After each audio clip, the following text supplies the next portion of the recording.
प्रथम ऋषभ जिन धर्म करी, सन्मति चरम जिनीश। विघ्न हरन मंगल करन, भवतम दुरित दिनेश। वाणी जिन मुख ते खिरी, परिगणाधिप कान। अक्षर पदमय विस्तरी, करहि सकल कल्याण। गुरु गणधर गुणधर सकल, प्रचुर परम्पर और। व्रत तप धर तनु नगन धर, वंदो वृष शिरमौर। व्रत तप धर तनु नगन धर, वंदो वृष शिरमौर। त्रिभुवन तिलयं देवं, वन्दिता त्रिभुवनिन्द्र परिपूज्यम्। वोच्छम् अणुपेहाओ, भवीय जनानंद जननीयो। त्रिभुवन तिलक शत इंद्र वंदित, देव श्री अरहंत को। कर नमन कर अनुप्रेक्षाय, भव्य को सुख करो।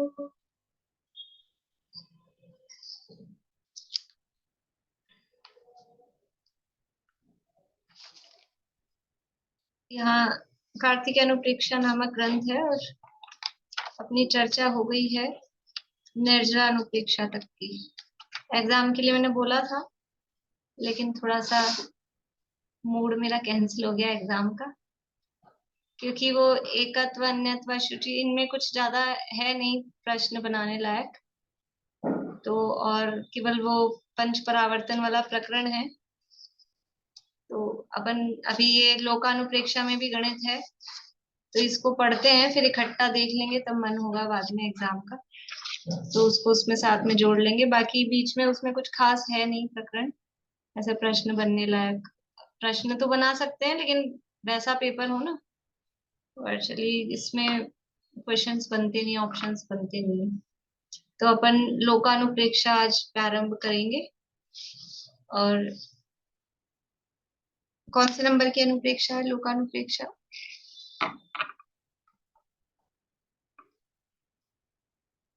कौन से नंबर की है? उंगलियों पे नहीं बता सकते हैं। 10वें नंबर की है ना? 10वें नंबर की है लोक अनुप्रेक्षा। 7वें 6ठे नंबर की कैसे होगी? अध्रो बताइए, बोलिए बोलिए वर्षा जी। अध्रु, अशरण, संसार, एकत्व, अन्यत्व, असुचि, आश्रव, संवर, निर्जरा, लोक। 9 हो चुकी हैं। 10वें नंबर की लोक अनुप्रेक्षा है, इसकी चर्चा यहाँ अपने को करनी है। एक प्रश्न मन में उठता है कि जब यहाँ भावनाओं में तत्व संबंधी भावनाओं की चर्चा की, तो संवर भावना, आश्रव भावना, संवर भावना, निर्जरा भावना, तो फिर बंध भावना और फिर मोक्ष भावना, ये क्यों नहीं दी भाई? जब भावनाओं में तत्वों की बात कर रहे थे तो आश्रव भावना, फिर बंध भावना, फिर संवर, निर्जरा, उसके बाद मोक्ष भावना देते, वो तो दिया नहीं। ये क्या कारण है उसका? बोलिए सुनीता आंटी। आश्रम में ही आ गया ना बंध भी तो। आश्रव में बंध गर्भित हो जाता है, छोड़ा नहीं है। जैसे आश्रव को दुख रूप दुख का कारण उसकी हेयता बताई आश्रव भावना में, तो उसमें बंध गर्भित है। इसी तरह से मोक्ष, वो भी ये निर्जरा भावना में मोक्ष गर्भित है, मोक्ष तत्व का स्वरूप।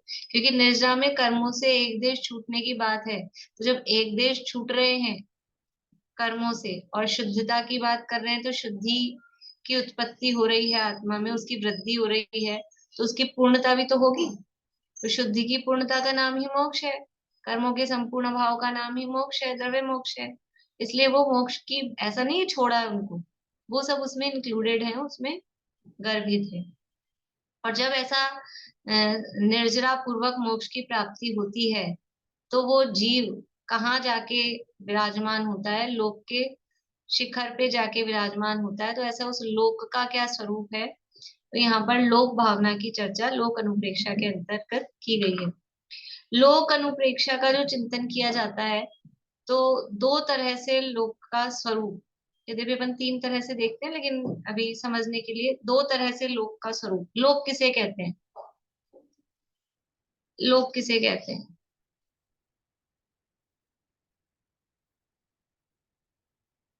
बोलिए रजनी जी। नहीं, योग पूछा है कि लोक पूछा है? लोक लोक लोक। लोक ना, जहाँ 6 द्रव्यों का के समूह को लोक कहते हैं। 6 द्रव्यों के समूह को लोक कहते हैं, जहाँ 6 द्रव्य पाए जाते हैं उसे लोक कहते हैं। तो एक तो ये है कि लोक का ये स्वरूप है, 6 द्रव्यात्मक, षड द्रव्यात्मक लोक कहा जाता है। और एक दूसरा लोक का स्वरूप क्या है कि ये 343 घन राजू है, ऊर्ध्वलोक है, मध्य लोक है, अधोलोक है, ये भी लोक का स्वरूप है। तो वो है उसका भौगोलिक स्वरूप, वो रचनात्मक स्वरूप है। और ये षड द्रव्यात्मक, ये समझ लीजिए फिजिकली, यानी वो किन से बना हुआ है, वो उसका स्वरूप है। तो दोनों तरह से लोक के स्वरूप की चर्चा लोक भावना में की जाती है। और इस लोक को किसने बनाया है, किसने नहीं बनाया है, अब अलग अलग जो बारह भावनाएं अपनी चलती हैं, समझ लीजिए भूधर दास जी वाली है, दौलत राम जी वाली है, तो इन इन स्वरूप को उसमें टच किया है। जैसे कि जो राजा राणा छत्रपति है उसमें कहाँ 14 राजू उतंग नभ लोक पुरुष संठान। तो वहां लोक के जो बाहरी आकार प्रकार की भौगोलिक स्वरूप की बात वहां की गई है। 14 राजू उतंग इतना ऊंचा है, और लोक कैसा है, पुरुष संतान, पुरुष के आकार वाला है।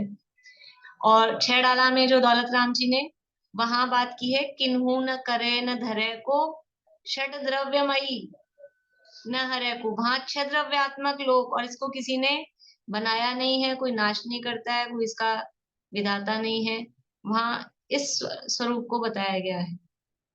तो ये दोनों ही तरह से लोक का स्वरूप बताया जाता है। तो यहाँ पर कार्तिकेय स्वामी ने दोनों तरह से इस लोक का स्वरूप, मुख्यतः इसमें षड द्रव्यात्मक लोक वाली चर्चा मुख्य रूप से है।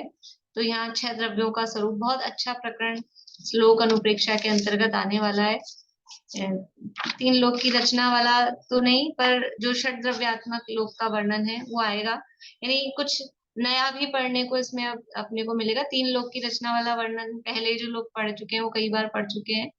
यहाँ पर गणित का प्रकरण है शुरू में ही, लेकिन अलौकिक गणित जो अभी तक क्लास में नहीं चलाई कभी भी, वो प्रकरण यहाँ पर चलने वाला है। क्योंकि वो जो षड द्रव्यात्मक लोक का स्वरूप वो बताएंगे, उसके लिए थोड़ी बहुत गणित की जानकारी होना, जैसे जैन बेसिक बेसिक चीजें आना चाहिए, 6 द्रव्य, 7 तत्व, 9 पदार्थ, ऐसे ही ये कर्णान योग पढ़ने के लिए थोड़ा बहुत ये गणित का ज्ञान, अलौकिक गणित, गणित भी इतनी गजब की है कि देखते ही आंखें खुल जाएंगी आप लोगों की, सबकी नींदें उड़ जाएंगी, और उड़ जानी चाहिए।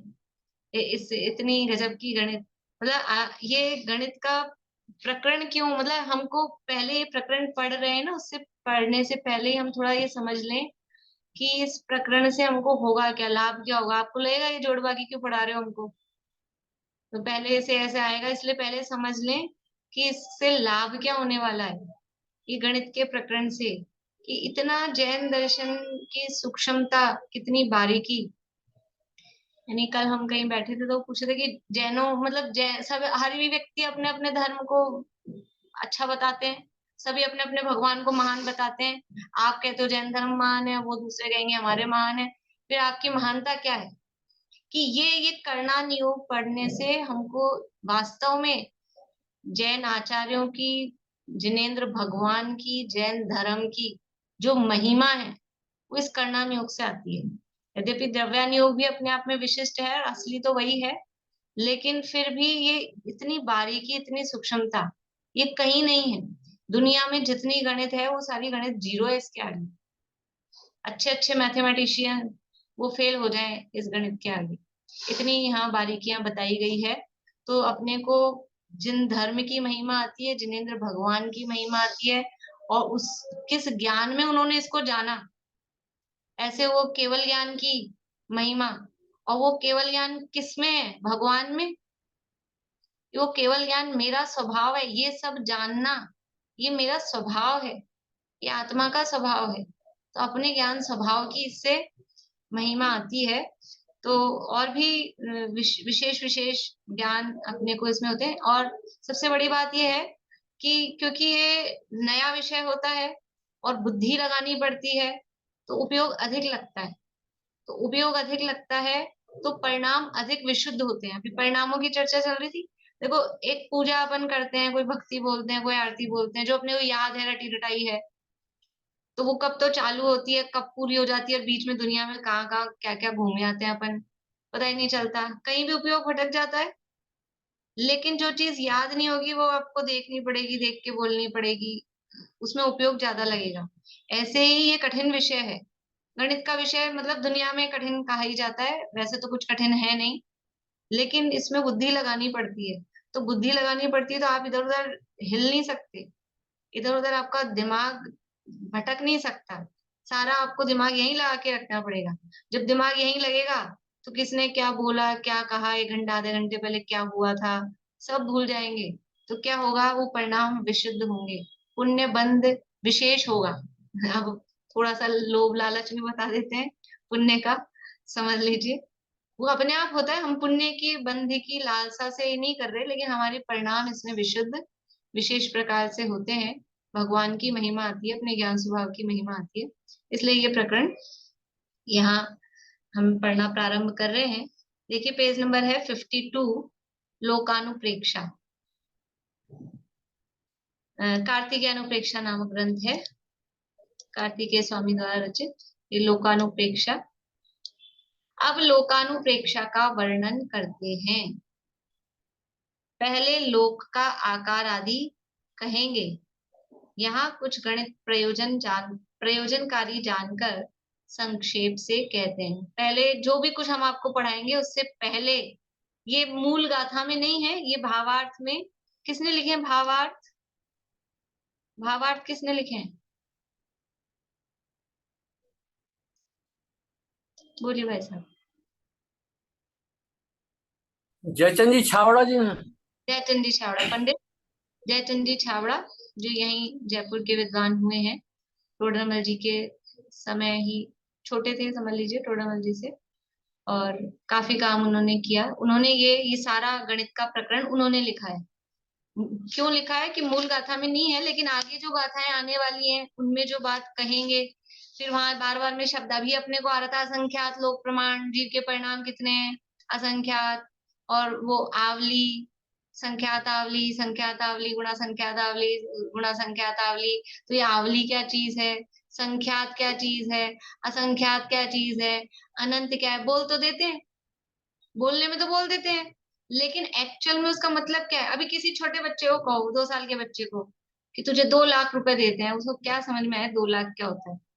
उसके लिए तो कागज का टुकड़े हैं, उसको तो खिलौने विलौने, खाने पीने की टॉफी चॉकलेट वो दो तो उसको कुछ समझ में आए। तो हमारे हम जैसों के आगे अनंत अनंत अनंत बोल रहे हैं, ये अनंत क्या होता है? हमको तो लगता है कागज का टुकड़ा है, अनंत समझ में ही नहीं आता। और फिर जब वो बड़ा समझदार हो जाए, उसको पता लगे 2 लाख का मतलब क्या है, थोड़ी वैल्यू आती है। तो यहाँ हमको ये शब्दों की वैल्यू समझ में आए कि इसमें है क्या। असंख्यात लोग इतनी बार बोल के आए। अभी अभी हम देखेंगे असंख्यात का मतलब क्या है। अगर पहली बार जो लोग पढ़ रहे हैं वास्तव में, तो ऐसे आंखें और मुंह सब खुला का खुला, फटा का फटा रह जाना चाहिए। ये ऐसा गजब का प्रकरण है, बिल्कुल। देखिए, शुरू करते हैं। तो यहाँ थोड़ा सा गणित पढ़ा रहे हैं, घबराना नहीं है आप लोगों को। जो थोड़ी बहुत गणित पढ़ाएंगे यहाँ, और पढ़नी है आप लोगों को। ऐसा नहीं सोचे कि हमारे को तो गणित कठिन लगती थी और हमने तो पढ़ाई की नहीं और हम तो बुजुर्ग हो गए, बड़े हो गए, ऐसा कुछ नहीं है। कोई काम कोई उम्र का मोहताज नहीं होता, ये क्या उम्र का हिसाब नहीं होता है पढ़ाई में।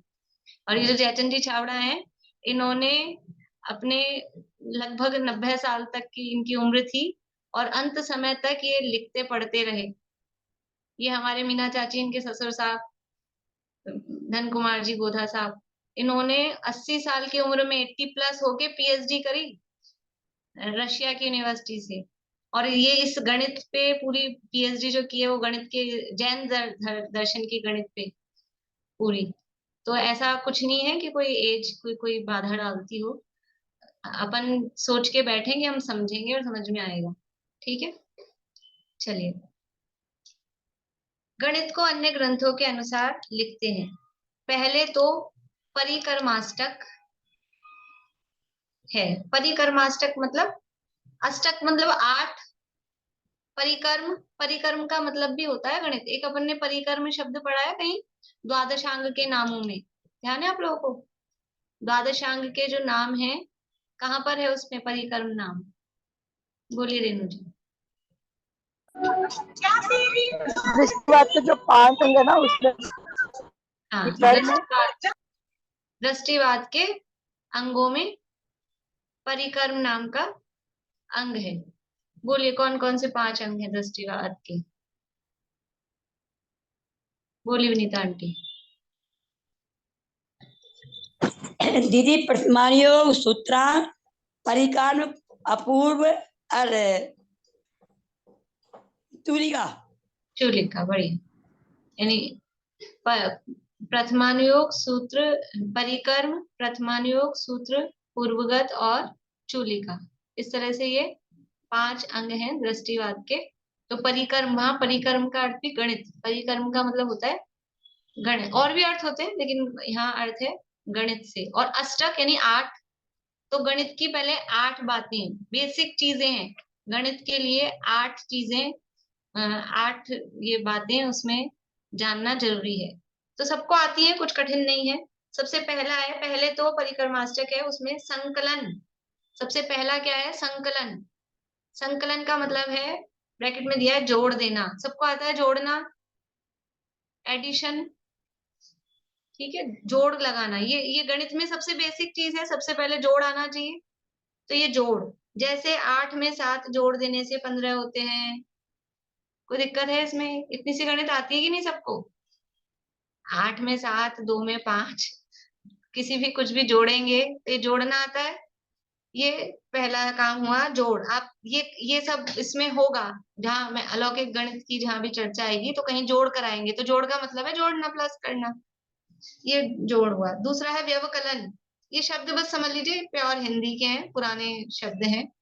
पहले संकलन बोलते थे, जोड़ शब्द नहीं बोलते थे। उसके बाद हिंदी में जोड़ना आ गया। और अब तो जोड़ना भी नहीं समझते हैं बच्चे लोग, एडिशन ही समझते हैं। तो भाषा देश काल के अनुसार बदलती रहती है। व्यवकलन, व्यवकलन का मतलब है, ब्रैकेट में लिखा है, बाकी काटना। बाकी काटना मतलब घटाना, बाकी निकालना। बाकी भी बोलते थे, अभी घटाना, माइनस करना। ठीक है, जैसे 8 में से 3 घटाने पर 5 रहते हैं। सिंपल है। 8 माइनस 3 इज इक्वल्स टू 5। ये घटाना बाकी हो गया। तीसरा है गुणाकार। जैसे 8 को 7 से गुणा करने पर 56 होते हैं। गुणा करना, 8 गुणा 7 इज इक्वल्स टू 8 7 56, 8 7 56। 2 को 4 से करो, 6 को 5 से करो, जो भी है ये गुणा करना। भागाकार, जैसे 8 में 2 का भाग देने से 4 आते हैं। 8 में 2 का भाग दिया तो क्या आएगा? 4। 10 में 2 का भाग दिया 5, तो ये भाग। ये जोड़, बाकी, गुणा, भाग। किसको नहीं आता है?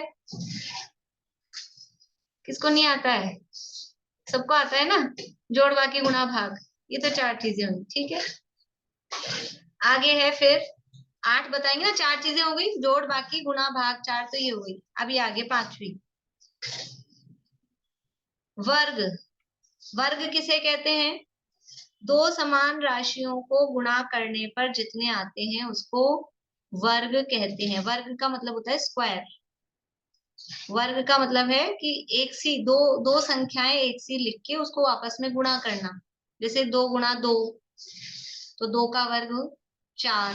3 गुणा 3 तो हो गया 3 का वर्ग 9। उसको अपन इंग्लिश में स्क्वायर पावर लगा के बोलते हैं 2 to the power 2, 3 to the power 2, 2 का स्क्वायर 3 का स्क्वायर, ऐसा ये स्क्वायर वर्ग जिसे कहते हैं। ठीक है, जहाँ इसमें भी अपन ने देखा होगा रेखा गणित में भी ज्योमेट्री में, जैसे एक होता है स्क्वायर वर्ग,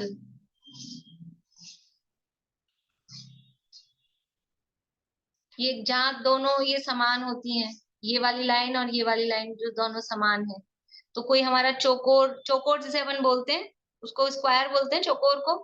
तो उसको कैसे निकालते हैं, अपने को एरिया निकालना है। तो हमारा कमरा है तो ये 2 फुट का है, ये 2 फुट का है, तो 2/2 ऐसा करते हैं। तो ये फिर इसको क्या बोलते हैं, 2 square, square feet, 2 feet multiply by 2 feet, तो इसको स्क्वायर फीट बोलते हैं, ये स्क्वायर लिखते हैं। तो जहां दो समान संख्याओं को आपस में गुणा करते हैं वो कहलाता है वर्ग या स्क्वायर।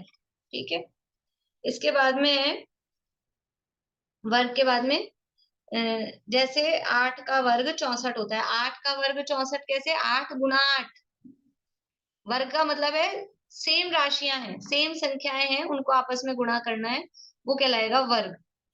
जो भी संख्या है सेम को सेम से गुणा करना, 5 गुना 5, 8 गुना 8, 10 गुना 10, जो भी कर रहे हैं उसी संख्या से उसी संख्या को गुणा करना, वो वर्ग। फिर आगे है वर्गमूल। वर्गमूल का मतलब कि बेस क्या था उसका, जैसे कि अभी 64 का ना 8 गुना 8, इसको क्या हुआ, ये 64, तो अब इस 64 का वर्गमूल क्या था कि किसको किससे गुणा किया था, इसका बेस क्या था, तो ये 8 है। 64 का वर्गमूल क्या होगा, 8, तो वो कहलाएगा वर्गमूल। अब मैं उसकी सारी आपको मेथड नहीं सिखाऊंगी, नहीं तो वो 4th 5th क्लास चल जाएगी यहाँ पे। ये 4th 5वीं 6वीं की मैथमेटिक्स में ये सब चलता है, 4th 5th 6th क्लास में वो सब निकालना बताते हैं। अपन उतना ज्यादा नहीं निकालेंगे, लेकिन ये शब्द थोड़े से, उसका वर्गमूल मतलब इसका बेस क्या है। ठीक है, और कोई आपके घर में बच्चे हो और आप लोगों को इंटरेस्ट हो तो देख सकते हैं, उनकी बुक्स लेके देख सकते हैं, याद आ जाएगा, सीख सकते हैं। फिर है 6 हो गए, इसके बाद में है घन। घन किसे कहते हैं, घन का मतलब है क्यूब।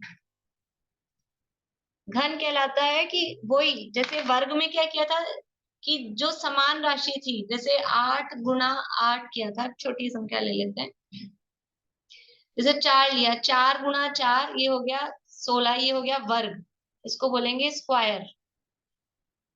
और इसी संख्या को 3 बार लिख के गुणा किया, किसी संख्या को 2 बार लिख के गुणा करते हैं तो वो कहलाता है वर्ग, और किसी संख्या को 3 बार लिख के गुणा करते हैं तो वो कहलाता है घन। ठीक है, तो 4 चौक 16, 16 चौकू 64, ये कहलाएगा घन।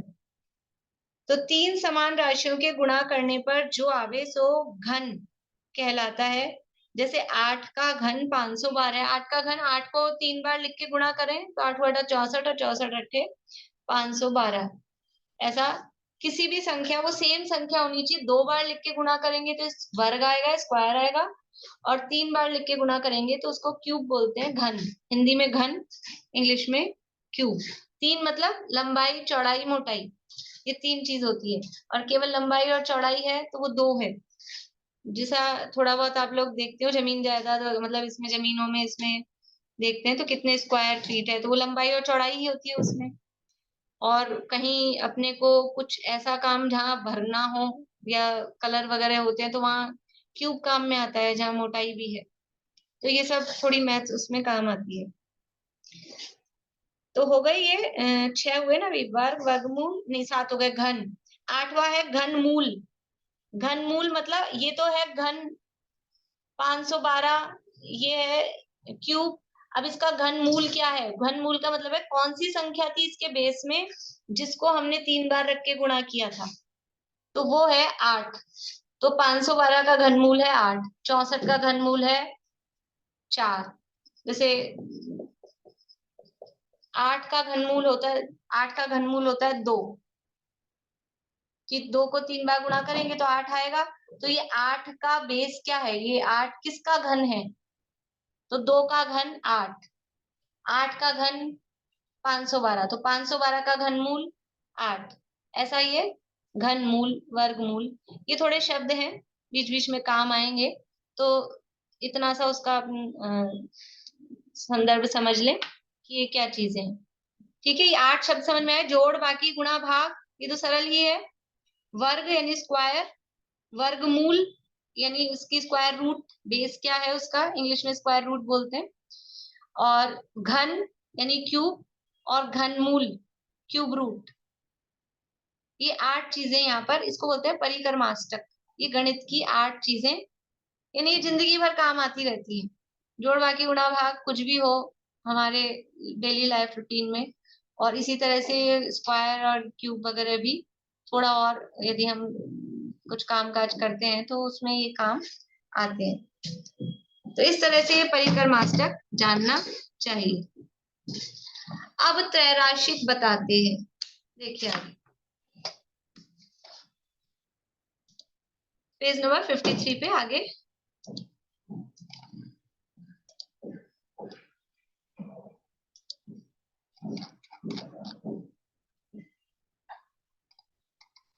अब त्रैराशिक बतलाते हैं, इसमें एक प्रमाण राशि, एक फल राशि और एक इच्छा राशि, ऐसे 3 राशियां होती हैं। देखिए पहले अपन समझ लेते हैं ये शब्द, फिर अपने को बाद में समझ में आएंगे। त्रैराशिक का मतलब है चूंकि जमाना, चूंकि सबने बचपन में लगाई होगी, जैसे कि यही उदाहरण दिया है, अपन समझ लेते हैं। समझ लीजिए कि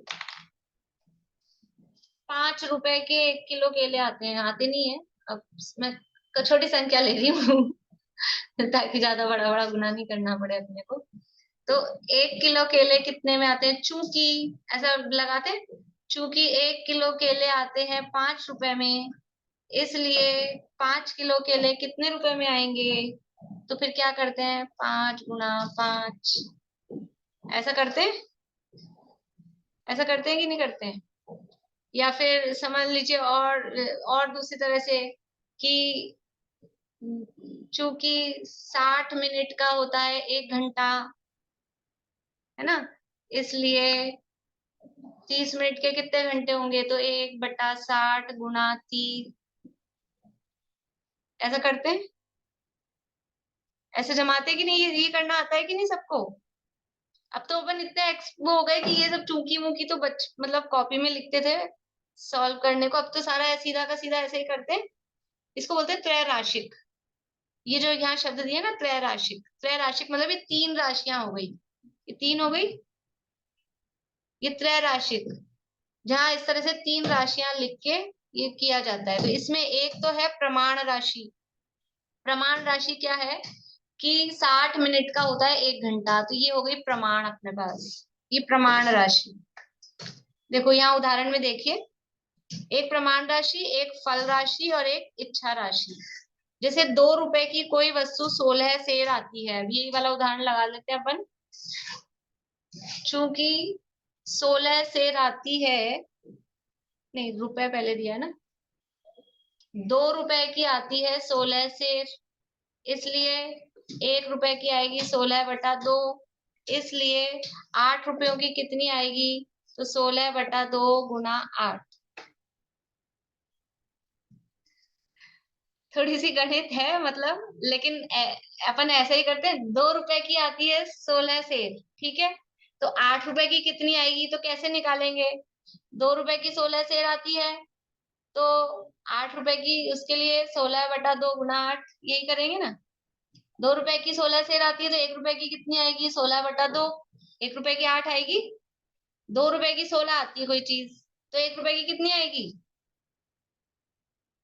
आवाज आ रही कि नहीं आ रही आप लोगों को। 2 रुपए की कोई चीज 16 आती है, शेर वेर भी छोड़ दो, तो 1 रुपए की 8 आएगी, 1 रुपए की 8 आएगी, तो 8 रुपए की कितनी आएगी, तो 8 रुपए की, अब इसको गुणा कर लो तो 64 आएगी। 2 से 2 चौका 8, ये किया, और फिर 16 चौको 64, ये इस तरह से जो हम करते हैं। तो यहाँ पर ऐसे कहा, जैसे 2 रुपए की कोई वस्तु 16 सेर आती है तो 8 रुपए की कितनी आएगी। तो यहाँ प्रमाण राशि तो है 2 रुपए, ये प्रमाण है। 2 रुपए की कितनी आ रही है, ये प्रमाण राशि है। फल राशि है 16, 2 रुपए की आ रही है 16। तो ये 2 प्रमाण हुआ, इसमें फल कितना मिल रहा है अपने को 16, तो फल राशि हुई 16। और इच्छा राशि हुई ये इच्छा राशि है कि 8 रुपए की कितनी आएगी, तो इसको बोल रहे हैं ये इच्छा राशि। अभी ये आधुनिक भाषा में इनको अलग अलग शब्दों में इंग्लिश में बोलते हैं। ये शास्त्रों में जो गणित की गई है, अपने जो समझ लीजिए तिलोय पन्नती आदि ग्रंथ हैं, ये कोमट सारजी आदि ग्रंथ हैं, जहाँ भी गणित के प्रकरण है तो वहां ये शब्द आएंगे, प्रमाण राशि, फल राशि, इच्छा राशि। तो ये जितने रुपए की जिसका हम प्रमाण दे रहे हैं कि इतने की आती, तो ये हो गया प्रमाण राशि। और ये हम चाहते हैं कि 8 रुपए की कितनी आएगी, तो ये इच्छा राशि हो गई। और ये फल बता रहा है कि 2 रुपए की 16 आती है, तो ये फल राशि है। मतलब ऐसा शब्दों से समझ में आ रहा है, इतना कुछ कठिन नहीं है। हाँ, इन्होंने है ना, पापा जी ने लिखा फल राशि इंटू इच्छा राशि अपॉन प्रमाण राशि। तो फल राशि इंटू इच्छा राशि अपॉन प्रमाण राशि तो लिखा है अपन ने भी। ये अच्छा। फल राशि है, 16 हाँ फल राशि है, ये हाँ प्रमाण राशि है 2, हाँ हाँ। और ये इच्छा राशि है। यही है सूत्र, यही है फॉर्मूला। क्या बना इससे, ये तो अपन ने चूकी जमाई ना, इसको बोलते हैं त्रैराशिक। अब अपन हर बार ऐसा चूकी चूकी जमा के नहीं लिखे, तो इसका ये फॉर्मूला बन गया कि थैंक यू। ये फल राशि गुणा इच्छा राशि बटा प्रमाण राशि, ये इसका फॉर्मूला हो गया। हमेशा जब भी अपन निकालते हैं इसी फॉर्मूले से निकालते हैं। लेकिन अब अपन इतने एक्सपर्ट हो गए कि अपन ज्यादा बरवली कर लेते हैं, मुंहजबानी कर लेते हैं, तो अपने को पता नहीं चलता। लेकिन जब भी हम कोई चीज निकालते हैं, हिसाब लगाते हैं, जब भी हम हिसाब लगाते हैं, ब्लाउज अब तो पता नहीं लेने जाते ही नहीं है, लेकिन ब्लाउज पीस लेने जाते थे, और वो समझ लीजिए 80 रुपए मीटर है, 100 रुपए मीटर है, हमको तो अब 70 सेंटीमीटर चाहिए, 80 सेंटीमीटर चाहिए, तो हिसाब लगाते थे कि नहीं कितने का आएगा। तो वो हिसाब कैसे लगाएंगे, हमको हमको कपड़ा चाहिए पेटीकोट का, तो 2.25 मीटर चाहिए, तो 100 रुपए मीटर है, 80 रुपए मीटर है, तो हिसाब लगाते थे कि नहीं। ये ऐसे ही करके हिसाब लगाते थे, लेकिन वो सब मेंटली हो जाता है क्योंकि अपन करते रहते हैं, पर यही इसका फॉर्मूला होता है। ठीक है, तो ये त्रैराशिक मतलब ये काम आएगा। ये जो भी चीजें अभी बता रहे हैं ना, ये अभी आपको केवल बेसिक बता रहे हैं कि ये चीजें आगे हम काम में लेंगे बाद में। तो ये त्रैराशिक हो गई। प्रमाण राशि क्या है कि ये जो जितना आता है, जो भी चीज बता रहे हैं, जैसे कि आपको कहा था एक अंतर्मूर्त में कितने समय होते हैं, एक अंतर्मूर्त में कितने समय होते हैं, तो एक अंतर्मूर्त में होते हैं असंख्यात समय। तो फिर अब आपसे पूछा जाए 5 अंतर्मूर्त में कितने होंगे, तो फिर वो गुणा करके करेंगे ना। अब बहुत जगह वहां एक ही होता है, नीचे एक ही आ रहा होता है, तो अपन डायरेक्ट गुना कर लेते हैं, नीचे वाले एक की वैल्यू नहीं होती है तो डायरेक्ट गुना ही कर लेते हैं। तो ऐसा करके हिसाब आगे लगेंगे इस तरह से। ठीक है, वो आंसर सब असंख्यात में इन्हीं में आएंगे, लेकिन वो हिसाब बताएंगे आगे। यहाँ प्रमाण राशि 2, फल राशि 16 और इच्छा राशि 8 हुई। फल राशि को इच्छा राशि से गुणा करने पर 128 होते हैं, उसमें प्रमाण राशि 2 का भाग देने पर 64 सेर आते हैं। इस तरह जानना चाहिए। इस तरह से ये त्रैराशिक करना बता दिया। त्रैराशिक मतलब ये किस तरह से हम इसको कैलकुलेट करें फॉर्मूला से, वो यहाँ बताया। अब है क्षेत्रफल। क्षेत्रफल किसे कहते हैं, देखो ये सब चीजें अपने को ऐसे डेली लाइफ में अपन काम लेते रहते हैं, लेकिन यहाँ थोड़ा उसको डिफाइन करके बता रहे हैं, उसकी परिभाषात्मक रूप में थोड़ा सा यहाँ बता रहे हैं कि किसे कहते हैं। हमें भले ही आता है, हम करते रहते हैं, हम बोलते रहते हैं कितना इसका क्षेत्रफल है, कितना एरिया है। हमने पहले पढ़ लिया 3 लोक की रचना, मध्य लोक की रचना, भरत क्षेत्र का कितना है, भरत क्षेत्र कितना बड़ा है, जम्बूद्वीप का कितना क्षेत्रफल है, लेकिन वो क्षेत्रफल का मतलब क्या एक्चुअल में, तो वो यहाँ मतलब बता रहे हैं। देखिए आगे, जहां बराबर के खंड किए जाते हैं उसको क्षेत्रफल कहते हैं। देखो क्षेत्रफल किसे कहते हैं, जहां बराबर के खंड किए जाते हैं, उसका मतलब भी आगे नीचे बता रहे हैं। देखो, जब खेत डोरी से मापा जाता है तब कचवासी, बिसवासी और बीघा किए जाते हैं, उसकी क्षेत्रफल संज्ञा है। अभी बहुत ही पुराने आप लोगों में से किसी ने शब्द सुने हैं? कचवासी, बिचवासी, बीघा तो सुना है, बीघा तो अभी भी चलता है थोड़ा बहुत, लेकिन समझ लीजिए कि ये 300 साल पहले हुए हैं जयचंद जी छावड़ा साहब, तो ये 300 साल पुराने शब्द हैं। अब बीघा अभी थोड़ा बचा हुआ है, कुछ कुछ कभी कभी जमीन के नाप में काम में आता है बीघा शब्द। तो वो कचवा, अभी इसका अर्थ भी ये बता रहे हैं। जैसे 80 हाथ की एक डोरी होती है, यानी आजकल अब ये जो चलती ना, अब तो मीटर, इंच टेप ये सब चलते हैं, पहले ये नहीं चलते थे। एक डोरी होती थी 80 हाथ की, ये एक हाथ होता है यहाँ से यहाँ तक का, अपनी कोहनी से लेके और मुट्ठी तक का ये एक हाथ होता है। तो ऐसे 80 हाथ की एक डोरी रखते थे। कैसे नापे खेत वगैरह को, जमीन को, तो 80 हाथ की एक डोरी होती है, और उस 80 हाथ की डोरी के 20 गट्टे, उसके 20 पार्ट कर लेते थे। 80 हाथ की है तो 20 पार्ट करने हैं उसके। अब आप बताओ एक पार्ट कितने हाथ का होगा। अब ये फॉर्मूला ही लगाना पड़ेगा आपको। 80 हाथ की डोरी है और हमको उसके 20 पार्ट करने हैं, तो एक पार्ट कितने हाथ का होगा, तुरंत निकल गया, सबका जवाब आ रहा है। अब वो हम क्योंकि थोड़ा एक्सपर्ट हो गए ना, तो हमको ऐसे माइंड में जमाना नहीं पड़ता, लेकिन निकाला ऐसे ही है कि 80 हाथ की डोरी है, क्या है, 20 हाथ का, 20 पार्ट करने ना अपने को, तो 80/20 कर देंगे सीधा सा, तो क्या आ जाएगा 4। तो 4 हाथ का वो एक गट्टा हो गया। तो जैसे 80 हाथ की डोरी होती है, उसके 20 गट्टे कहलाते हैं, 4 हाथ का एक गट्टा होता है।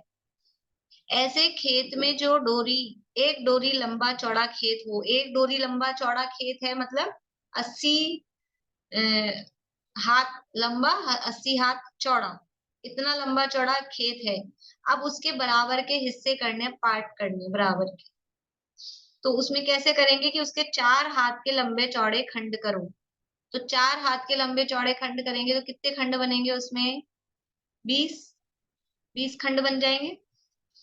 तो खेत में जो एक डोरी लंबा चौड़ा खेत होवे, उसके 4 हाथ के लंबे चौड़े खंड करो, तब 20 को 20 से गुणा करने पर 400 हुए, ये कचवासी कहलाती है। कचवासी का मतलब है कि 80 हाथ लंबाई में, 80 हाथ लंबाई में है, 80 हाथ चौड़ाई में है, तो टोटल कितना हुआ, 80 हाथ की तो लंबाई है, 80 हाथ की चौड़ाई है। तो जहां ये 2 डायमेंशन हो गया, तो बीच में भी सरफेस है ना, तो उसका कैसे निकाले अपन एरिया, तो उसके एरिया निकालने का पुराने टेक्निक ये थी कि उसके बराबर के हिस्से करो। तो 4-4 हाथ के उसके हिस्से किए, तो कितने हिस्से बन गए कि 20-20 हिस्से बने, 20-20, तो 20 को 20 से गुणा किया तो 400 हो गए। तो ये 400 कचवासी हो गए।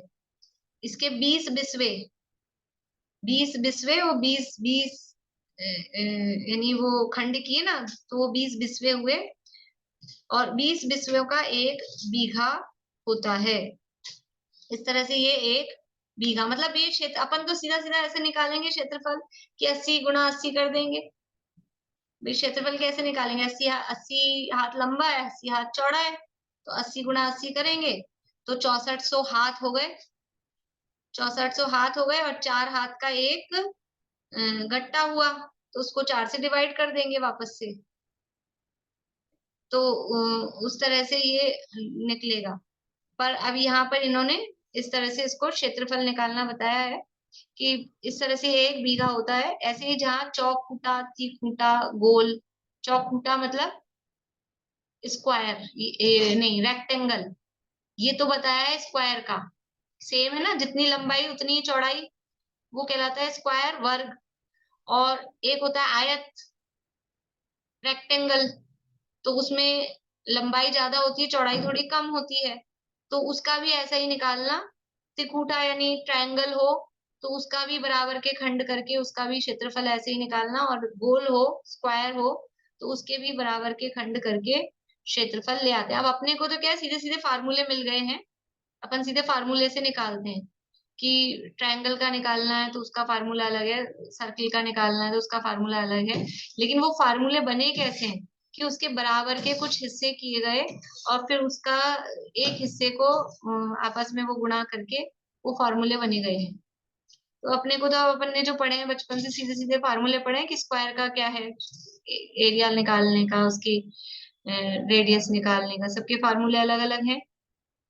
ये सारे फार्मूले अपने यहाँ जैन आचार्यों ने दिए हैं गणित के प्रकरण में, तिलोय पन्नति आदि ग्रंथों में सारे फार्मूले दिए हुए हैं।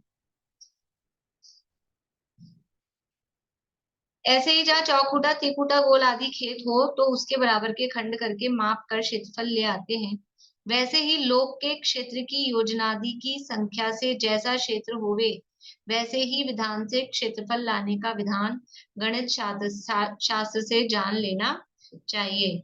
अभी जब लोक की रचना वगैरह अपन पढ़ते हैं तो तिलोय पन्नति में जो पहला चैप्टर है, पहला अधिकार है, वहां पर ऐसे ही ये 343 घन राजू कैसे आया, तीन लोक का क्षेत्रफल, तीन लोक का क्षेत्रफल घनफल, क्षेत्रफल तो मतलब तीन लोक तो घनाकार है तो उसका घनफल 343 घन राजू, तो कैसे आया, तो लोक के हिस्से करते हैं, पार्ट्स करते हैं। अभी कैसे निकालेंगे हम, आप लोगों को आकार ख्याल है, अधोलोक का आकार कैसा है, नीचे से चौड़ा ऊपर से सकड़ा, और ऊर्ध्वलोक का तो और ही अलग है, थोड़ा चौड़ा फिर सकड़ा, इस तरह का आकार है। तो उसका क्षेत्रफल मतलब उसका घनफल कैसे निकालें, तो उसके भी वहां बराबर पार्ट करते हैं कि इतना हिस्सा अलग करो, फिर जो नीचे का है ना नरक का, अधोलोक का, वहां किस तरह से, बस केवल आपको समझ में आए थोड़ा उसके लिए बता रही हूँ उदाहरण देके कि ये इस तरह का आकार है अधोलोक का, इस तरह का आकार है। अब इसका कैसे निकालें, तो इसका इस तरह से ये यहाँ से इधर कर दो इधर कर दो, अब ये एक ट्रायंगल हो गया, इस ट्रायंगल का क्षेत्रफल अलग निकालो, ये एक ट्रायंगल हो गया ये अलग निकालो, और ये एक आयत हो गया, रेक्टेंगल हो गया, इसका अलग निकालो, इस तरह से। और दूसरा भी तरीका होता है कि बीच में से आधा कर दो, फिर इसका इधर अलग करो, दो तीन तरह से वहां, और ऐसे बराबर टुकड़े कर करके तो वही खंड करके उसका क्षेत्रफल निकालने की पद्धति इसी तरह से उर्दू लोक में भी किया है। वहां तिलोय पन्नति में पहले अधिकार में सारा यही सब है, ये बराबर इसके ऐसे खंड किए गए हैं, किस तरह से निकाले हैं, और जो गोलाकार रचनाएं हैं जम्बूद्वीप वगैरह उनके भी किस तरह से, तो ये क्षेत्रफल निकालने की ये पद्धति यहाँ बता रहे हैं कि उसके बराबर के खंड करके फिर उसके योजन आदि से संख्याएं निकाल लेनी चाहिए। अब यहाँ ये तो समझ लो एक जनरल बेसिक चीजें थी, तो अपने आप लोगों को थोड़ा ऐसा लग रहा होगा कुछ रूखा। अभी जो प्रकरण आने वाला है अब वो आएगा वास्तव में थोड़ा सा समझने का। यहाँ इस लोक में, लोक के क्षेत्र में तथा द्रव्यों की गणना में अलौकिक गणित 21 है तथा उपमा गणित 8 है। देखिए जो ये गणित का प्रकरण है अलौकिक गणित का, तो ये गणित मान शब्द से भी इसको कहा जाता है। तो एक तो होता है लौकिक गणित और एक होती है अलौकिक गणित। और जो अलौकिक गणित है उसमें ये दो तरह की चलती है, एक संख्या मान और एक उपमा मान। जो अलौकिक गणित है, अलौकिक गणित में एक संख्या मान और एक उपमा मान। अलौकिक गणित को से ये भी द्रव्यमान के भेद है, द्रव्य क्षेत्र काल भाव के आधार पे भेद किया जाता है, पर अभी अपन दो ही तरह से पढ़ रहे हैं। गणित मान, अलौकिक गणित के दो भेद किए, दो तरह से इसको कहा गया है। एक क्या कहा, पहला संख्या मान और दूसरा है उपमा मान। शब्द याद हुए, पहला शब्द है संख्या मान और दूसरा है उपमा मान। वो यहाँ कहा है कि यहाँ लोक के क्षेत्र में तथा द्रव्यों की गणना में अलौकिक गणित 21 है। ये जो 21 है ये है संख्या मान, तथा दूसरा है उपमा गणित। उपमा गणित यानी उपमा मान वो 8 है।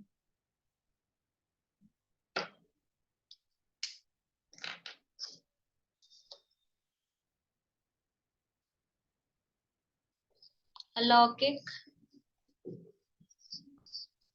गणित मान, इसके दो भेद, पहला संख्या मान, दूसरा है उपमा मान।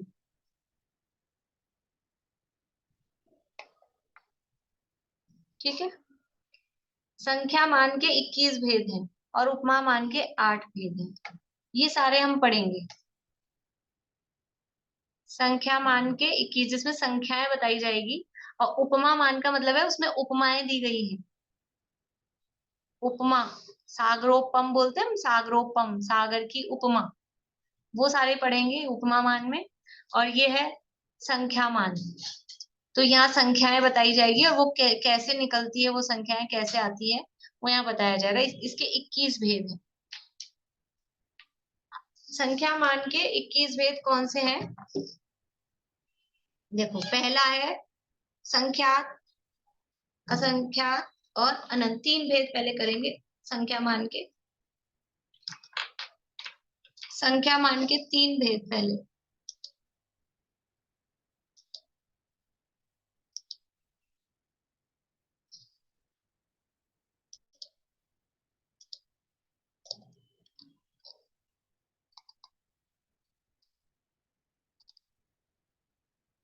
देखिए, संख्या मान के 3 भेद हैं, संख्यात, असंख्यात और अनंत।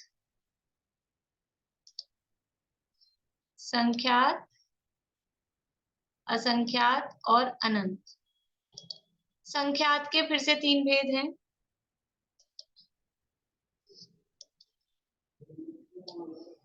संख्यात के 3 भेद हैं, जघन्य संख्यात, मध्यम संख्यात और उत्कृष्ट संख्यात।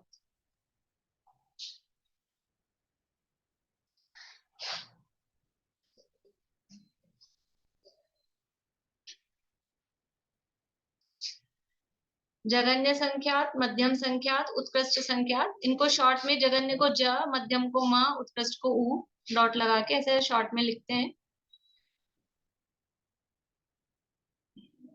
संख्या मान के पहले 3 भेद हुए, संख्यात, असंख्यात, अनंत। अभी के भी याद करना आप लोगों को, मतलब अलग से रटने की जरूरत नहीं है। अभी मैं बार बार में बोल रही हूँ, आप लोग भी बार बार में बोलिए तो याद हो जाएंगे। संख्या मान के 3 भेद, संख्यात, असंख्यात, अनंत। संख्यात के फिर से 3 भेद, जघन्य संख्यात, मध्यम संख्यात, उत्कृष्ट संख्यात। ठीक है, कोई कठिनाई नहीं है। जघन्य, मध्यम, उत्कृष्ट ये शब्द सबको आते हैं। संख्यात के 3 ही भेद हैं, जघन्य संख्यात, मध्यम संख्यात और उत्कृष्ट संख्यात। अब जो दूसरा भेद है असंख्यात, उस असंख्यात के पहले 3 भेद, असंख्यात के पहले 3 भेद करेंगे। परीत असंख्यात, युक्त असंख्यात और असंख्याता संख्यात। यहाँ शॉर्ट में नाम लिखे, आप लोग पूरा पूरा नाम लिख लीजिए। असंख्यात के पहले 3 भेद करेंगे, परीत असंख्यात, युक्त असंख्यात और असंख्याता संख्यात।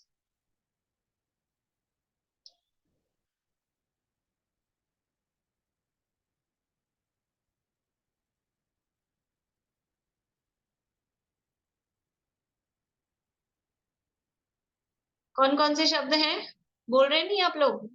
परीत असंख्यात, युक्त असंख्यात, असंख्याता संख्यात। बोल के लिखना है सबको।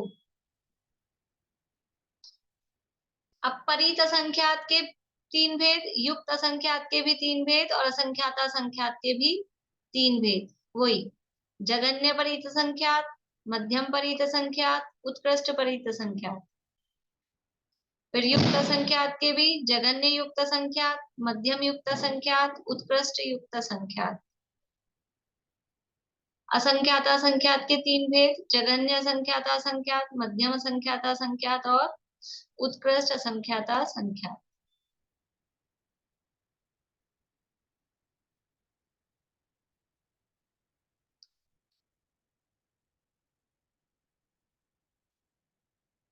तो कितने हो गए टोटल असंख्यात के भेद?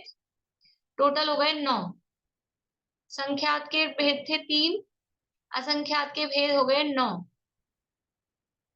परीत संख्यात के 3, जघन्य मध्यम उत्कृष्ट, युक्त संख्यात के 3, जघन्य मध्यम उत्कृष्ट और असंख्यात असंख्यात के भी 3, जघन्य मध्यम उत्कृष्ट। इस तरह से असंख्यात हो गया 9 प्रकार का।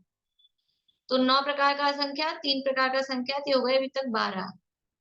और अब है अनंत।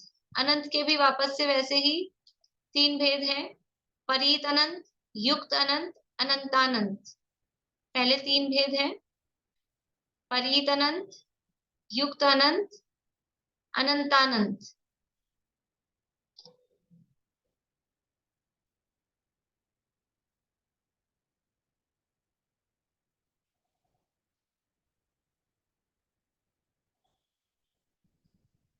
फिर इनमें से भी प्रत्येक के 3-3 भेद हैं। परीत अनंत भी जघन्य मध्यम उत्कृष्ट, यानी जघन्य परीत अनंत, मध्यम परीत अनंत, उत्कृष्ट परीत अनंत। फिर जघन्य युक्त अनंत, मध्यम युक्त अनंत, उत्कृष्ट युक्त अनंत, और जघन्य अनंतानंत, मध्यम अनंतानंत और उत्कृष्ट अनंतानंत। इस तरह से 9 प्रकार का अनंत, 9 प्रकार का असंख्यात और 3 प्रकार का संख्यात। तो ये सब मिला के हो गए संख्या मान के 21 भेद। संख्या मान कितने प्रकार का है, कितने भेद हैं उसके? 21। पहले 3 भेद हैं, संख्यात, असंख्यात, अनंत। संख्यात 3 प्रकार का, असंख्यात 9 प्रकार का और अनंत भी 9 प्रकार का। असंख्यात 9 प्रकार का कौन सा? पहले परीत असंख्यात, युक्त असंख्यात और असंख्यात असंख्यात, और फिर उसमें से हर किसी के जघन्य मध्यम उत्कृष्ट, जघन्य मध्यम उत्कृष्ट, जघन्य मध्यम उत्कृष्ट। इसी तरह से अनंत भी पहले 3 प्रकार का, परीत अनंत, युक्त अनंत और अनंतानंत। फिर परीत अनंत भी जघन्य मध्यम उत्कृष्ट, युक्त अनंत भी जघन्य मध्यम उत्कृष्ट और अनंतानंत भी जघन्य मध्यम उत्कृष्ट। इस तरह से 9 प्रकार का अनंत, 9 प्रकार का असंख्यात और संख्यात के 3 ही भेद है, उसमें परीत युक्त ऐसे भेद नहीं है, वो जघन्य मध्यम और उत्कृष्ट। इस प्रकार से ये संख्या मान के 21 भेद होते हैं। देखिए यहाँ से पढ़ लेते हैं और फिर कल से हम शुरू करेंगे ये संख्याएं निकालना। संख्यात असंख्यात, असंख्यात परीत असंख्यात कहाँ से होता है, कल से शुरू करेंगे। आज समय भी हो गया है और अच्छे से सभी लोग अपनी, इसके भरोसे नहीं रहना कि ये आपको भेज दिया जाएगा या अपन देख लेंगे, हमारे पास तो है, किताब है। जिनके पास, बहुत लोगों के पास पहले से किताब होगी, कहीं ना कहीं लिखा हुआ होगा, यहाँ भी लिखा हुआ ही है, चित्र वाली भी होगी, लेकिन सबको अपना अपना बनाना है, अपने हाथ से लिखना है। अगर हम चाहते हैं हमको याद हो जाए, सीख जाए, धारणा में थोड़ा बना रहे, तो अपने हाथ से करेंगे कुछ तो याद होगा। किताबें तो रखी हैं, किताबों में तो क्या है, सब है ही, ग्रंथों में सारी बात है ही, वो तो मिल ही जाएगी, यूट्यूब पे सब चीज अवेलेबल है। लेकिन अपन अपने हाथ से जो काम करेंगे वो अपने को पक्का हो जाता है। तो कॉपी पेंसिल अपनी लेके बैठे और हम हिसाब किताब करेंगे थोड़ा सा, और आपको धनवान बनाया जाएगा, अनंतपति, अनंत तक पहुंचना है ना, तो अनंतपति सब बनने के लिए तैयार रहेंगे। अभी ये पढ़ लेते हैं अपन, यहाँ से थोड़ा सा जो है, जो अपन ने अभी देखा उसको पढ़ लेते हैं। यहाँ लोक के क्षेत्र में तथा द्रव्यों की गणना में अलौकिक गणित 21 है तथा उपमा गणित 8 है। उसमें संख्यात के 3 भेद, जघन्य मध्यम उत्कृष्ट, असंख्यात के 9 भेद, परीत असंख्यात, जघन्य मध्यम उत्कृष्ट, युक्त असंख्यात, जघन्य मध्यम उत्कृष्ट, असंख्याता संख्यात, जघन्य मध्यम उत्कृष्ट। इस तरह 9 भेद हुए। अनंत के 9 भेद, परीतानंत, युक्तानंत, अनंतानंत। यहाँ क्या संधि सहित शब्द लिखे हैं, संधि सहित ही चलते हैं ज्यादातर, लेकिन उसमें अनंत शब्द है, असंख्यात शब्द है, ये ख्याल में रखना है। वे जघन्य मध्यम उत्कृष्ट के भेद से 9 हुए। इस तरह संख्यात के 3, असंख्यात के 9 और अनंत के 9 सब मिलाकर 21 भेद हुए। इस तरह से ये जो अलौकिक गणित में संख्या मान है उसके 21 भेद यहाँ हुए। अब किस तरह से ये सबसे पहले संख्यात कहाँ से होता है, संख्यात जगन्य संख्यात क्या है, उत्कृष्ट संख्यात क्या है, वो सारी चर्चा यहाँ करेंगे। इसमें एक तरीका क्या होगा कि जो उत्कृष्ट है किसी चीज का और आगे वाले का जगन्य, जैसे ये अपन ने देखा ना, जैसे ये जग उत्कृष्ट संख्यात है और ये जगन्य परीत संख्यात है, तो इन दोनों में क्या होगा कि उत्कृष्ट संख्यात में एक प्लस करेंगे तो ये आ जाएगा जगन्य परीत असंख्यात। यहाँ भी जो भी आगे वाली संख्या है इसमें एक प्लस करके उसके नेक्स्ट वाली संख्या, पिछले वाली संख्या में एक प्लस करेंगे तो आगे वाली संख्या आएगी। तो कैसे निकालेंगे संख्याओं को कि यदि हम जगन्य निकाल लेंगे तो जगन्य निकाल लेंगे तो उसमें से एक माइनस करेंगे तो पिछले वाले का उत्कृष्ट आ जाता है। तो यहाँ पर जगन्य जगन्य संख्याएं निकाली जाएगी, जैसे जगन्य परीत असंख्यात, तो ये निकाला जाएगा तो उसमें से एक माइनस करेंगे तो वो उत्कृष्ट संख्यात आ जाएगा। उत्कृष्ट संख्यात कैसे निकालें हम, तो उत्कृष्ट संख्यात निकालने के लिए जगन्य परीत संख्यात निकाला जाएगा और जगन्य परीत संख्यात में से एक माइनस करेंगे तो वो जगह उत्कृष्ट संख्यात आ जाएगा। जैसे कि समझ लीजिए अपने को क्या आसान रहता है, जैसे 99, तो 99 की कैलकुलेशन के लिए 100 माइनस 1 बोलना वो इजी रहता है।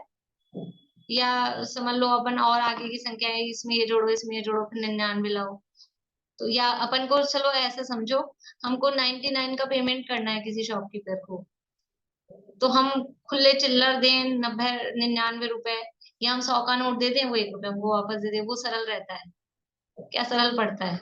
या हम 100 रुपया दे देते हैं वो 1 रुपया वापस कर देता है, यही सरल रहता है ना। तो ऐसे ही हम आगे वाली संख्या का वो बड़ा वाला निकालेंगे, उसमें से एक माइनस करते ही पिछली वाली संख्या का उत्कृष्ट आ जाएगा। कल अपन करेंगे तो आपको समझ में आएगा। तो यहाँ सबसे पहले कौन सी संख्या निकालेंगे, आपको जगन्य संख्यात बताया जाएगा और उसके बाद में मध्यम तो क्या है, बीच का होता है, जगन्य और उत्कृष्ट के बीच का वो मध्यम होता है, तो मध्यम तो समझ में आ ही जाएगा। फिर नंबर आता है उत्कृष्ट संख्यात निकालने का, तो उत्कृष्ट संख्यात निकालने के लिए सबसे पहले जगन्य परीत संख्यात कैसे निकलता है वो बताया जाएगा, और जब जगन्य परीत संख्यात निकल जाएगा उसमें से एक माइनस कर दो तो वो उत्कृष्ट संख्यात हो जाएगा। तो ऐसा करके तो थोड़े खड्डे वड्डे भी खोदने पड़ेंगे अपने को कल, तो जरा तैयार होके बैठे, अपना साधन सामग्री लेके बैठे और अच्छे से थोड़ा भोजन वोजन जल्दी कर लें, बहुत ज्यादा गरिष्ठ भोजन नहीं करें, यद्यपि त्योहार तो परसों है, कल तो है नहीं, तो कल वैसे भी हल्का ही करें तो परसों का आपका बैलेंस भी सही हो जाए, तो ज्यादा नींद वींद नहीं आ जाए किसी को। इसलिए वैसे तो आनी नहीं चाहिए, प्रकरण ऐसा है कि नींद आएगी नहीं, नींदें उड़ जानी चाहिए, लेकिन फिर भी कदाचित किसी को ऐसा लगता हो तो जरा थोड़ी जल्दी भी कर लें और थोड़ा हल्का भी करके बैठें, ताकि नींद या फिर पहले से सो के फ्रेश होके तैयार होके बैठे। बहुत अच्छा अच्छा विषय लगेगा, बहुत अच्छा प्रकरण लगेगा, मजा आएगा, कल अपन चर्चा करेंगे। बोलिए आशा। तो जब ये युक्त संख्यात का अपन ने जगन्य निकाला, युक्त संख्यात का अपन ने जगन्य निकाला, हाँ उसमें से निकालेंगे, कल करेंगे, कल करेंगे। नहीं, तो उसमें से -1 करेंगे तो परिता संख्यात का उत्कृष्ट आएगा।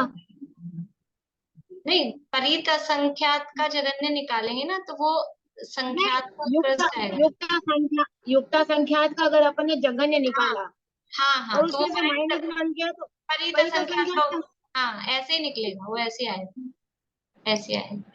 वो सब निकालेंगे, यहाँ सब निकाल के बताया, सब निकालेंगे किस तरह से वो निकलता है और फिर अपन करेंगे। जिनवाणी स्तुति आज तो अपन वही बोलते हैं, फिर अब इसके में आप लोगों को याद होने लगे होंगे तो आगे के अगले 2 स्टेंजा ले लें और अपन इसके आगे के ये याद होने लगे होंगे आप लोगों को शायद। देखिए मैं शेयर करती हूँ।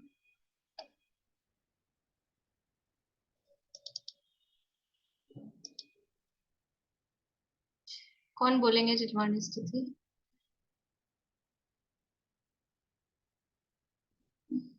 पूर्णिमा आंटी बोलेंगे आप?